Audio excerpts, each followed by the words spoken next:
अकबर बीरबल की कहानी सबसे बड़ी चीज संसार में सबसे बड़ी चीज स्टोरी इन हिंदी। तो दोस्तों आज हम बात करेंगे अकबर बीरबल की कहानी सबसे बड़ी चीज क्या है। एक बार की बात है, बीरबल दरबार में मौजूद नहीं थे। इसी बात का फायदा उठाकर कुछ मंत्रीगण बीरबल के खिलाफ महाराज अकबर के कान भरने लगे।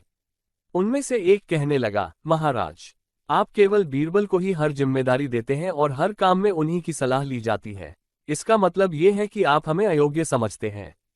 मगर ऐसा नहीं है, हम भी बीरबल जितने ही योग्य हैं। महाराज को बीरबल बहुत प्रिय थे।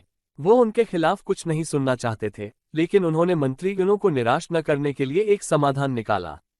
उन्होंने उनसे कहा, मैं तुम सभी से एक प्रश्न का जवाब चाहता हूं, मगर ध्यान रहे कि अगर तुम लोग इसका जवाब न दे पाए तो तुम सबको फांसी की सजा सुनाई जाएगी। दरबारियों ने झिझक कर महाराज से कहा था, ठीक है महाराज, हमें आपकी ये शर्त मंजूर है, लेकिन पहले आप प्रश्न तो पूछिए।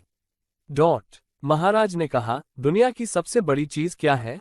ये सवाल सुनकर सभी मंत्रीगण एक दूसरे का मुंह ताकने लगे।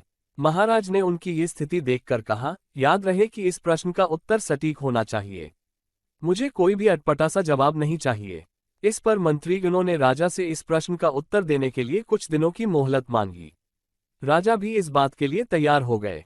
महल से बाहर निकलकर सभी मंत्रीगण इस प्रश्न का उत्तर ढूंढने लगे।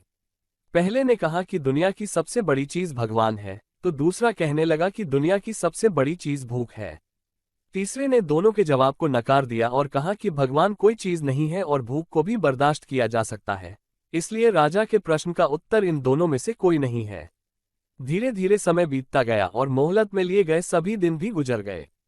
फिर भी राजा द्वारा पूछे गए प्रश्न का जवाब न मिलने पर सभी मंत्रीगणों को अपनी जान की फिक्र सताने लगी। कोई अन्य उपाय न मिलने पर वो सभी बीरबल के पास पहुंचे और उन्हें अपनी पूरी कहानी सुनाए। बीरबल पहले से ही इस बात से परिचित थे। उन्होंने उनसे कहा, मैं तुम्हारी जान बचा सकता हूं, लेकिन तुम्हें वही करना होगा जैसा मैं कहूं। सभी बीरबल की बात पर राजी हो गए। अगले ही दिन बीरबल ने एक पालकी का इंतजाम करवाया। उन्होंने 2 मंत्रीगणों को पालकी उठाने का काम दिया, तीसरे से अपना हुक्का पकड़वाया और चौथे से अपने जूते उठवाए व स्वयं पालकी में बैठ गए। फिर उन सभी को राजा के महल की ओर चलने का इशारा दिया। जब सभी बीरबल को लेकर दरबार में पहुंचे तो महाराज इस मंजर को देखकर हैरान थे। इससे पहले कि वो बीरबल से कुछ पूछते, बीरबल खुद ही राजा से बोले, महाराज दुनिया की सबसे बड़ी चीज गरज होती है। अपनी गरज के कारण ही ये सब मेरी पालकी को उठाकर यहाँ तक ले आए हैं। ये सुन महाराज मुस्कुराए बिना न रह सके और सभी मंत्रीगण शर्म के मारे सिर झुकाए खड़े रहे। कहानी से सीख। इस कहानी से हमें ये सीख मिलती है कि हमें कभी भी किसी की योग्यता से जलना नहीं चाहिए, बल्कि उससे सीख लेकर खुद को भी बेहतर बनाने की कोशिश करनी चाहिए।